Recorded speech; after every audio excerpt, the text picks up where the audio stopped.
Today on Family Cooking Life, we are making a borscht. Lots of vegetables, lots of beets, lots of carrots, lots of dill, my favorite, cabbage,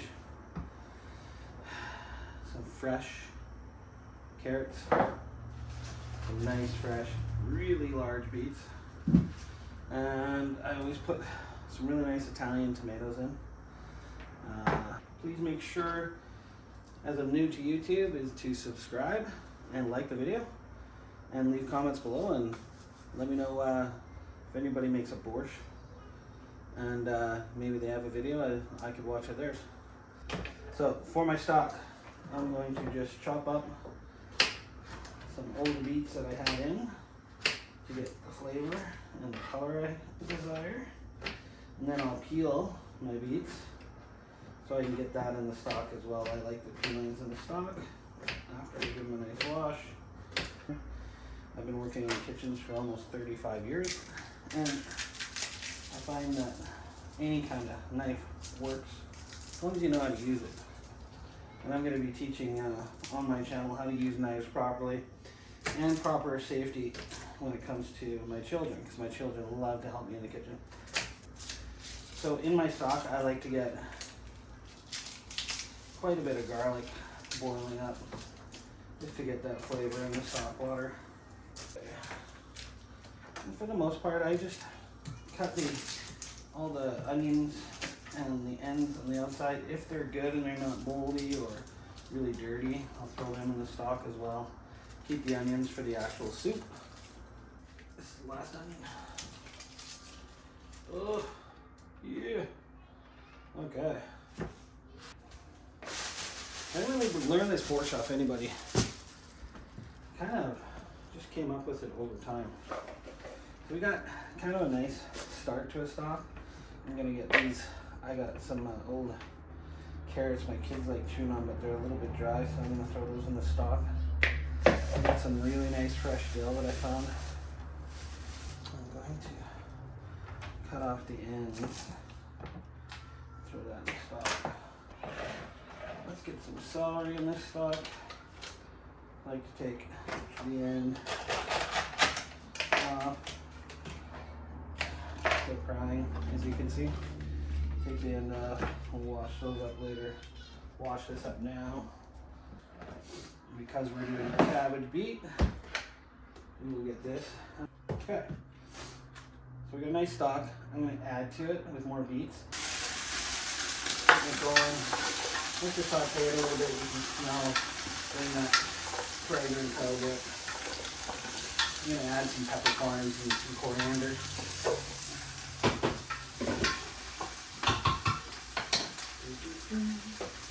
A bit of oregano, basil. I'm going to crush up the coriander. Get a nice, add some water here.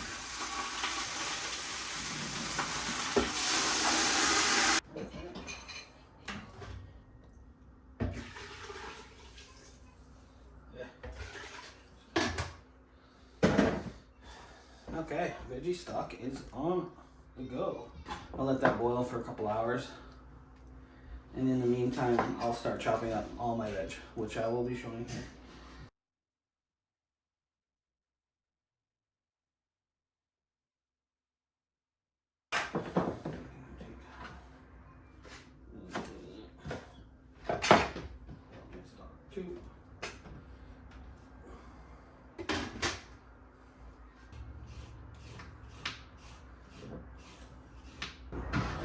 We are going to throw this in the stock. The stock smells wonderful. Wow.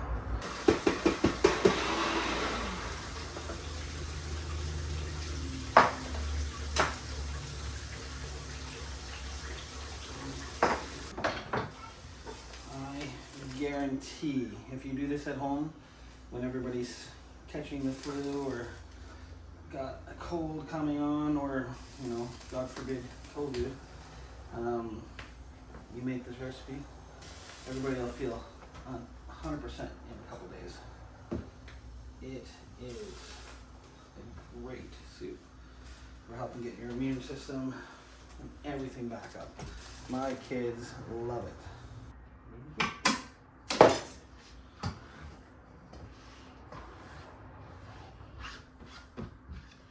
Okay, put these off to the side.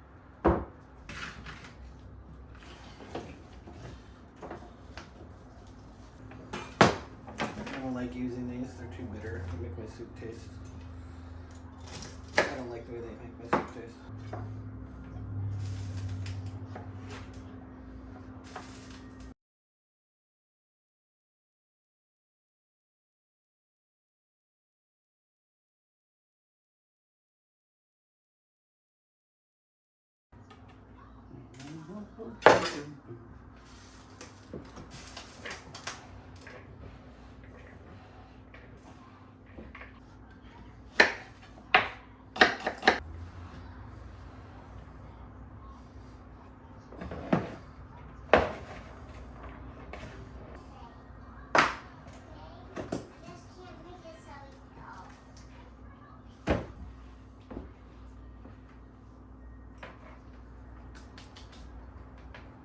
Okay, all the chopping's done for all the vegetables for the soup.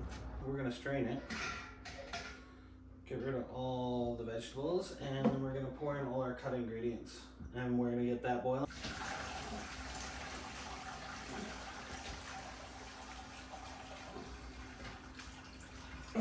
Now I like to strain it twice, just to make sure. But we're gonna saute it a little garlic first. Again into the pot.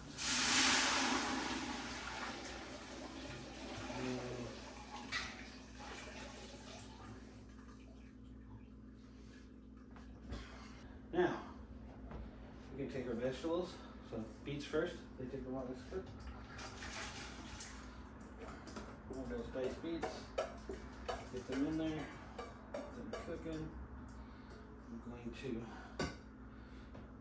put all my cabbage, my onions, my shallots, carrots, and celery.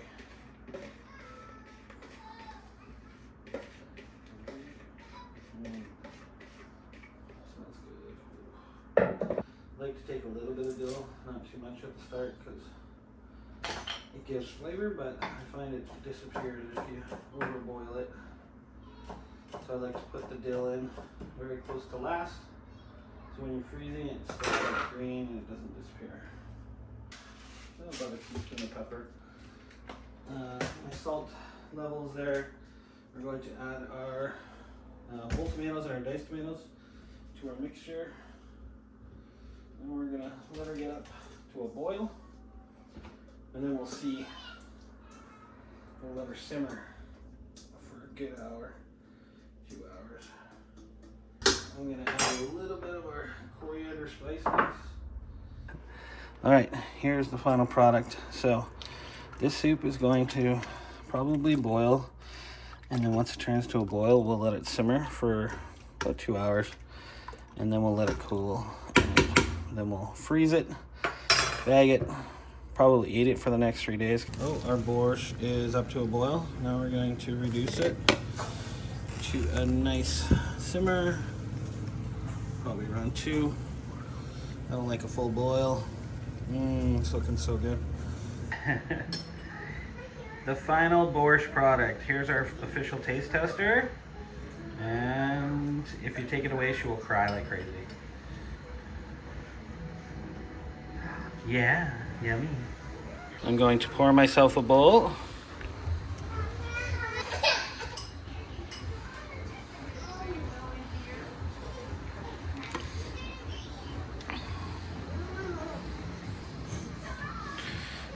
And there's dinner.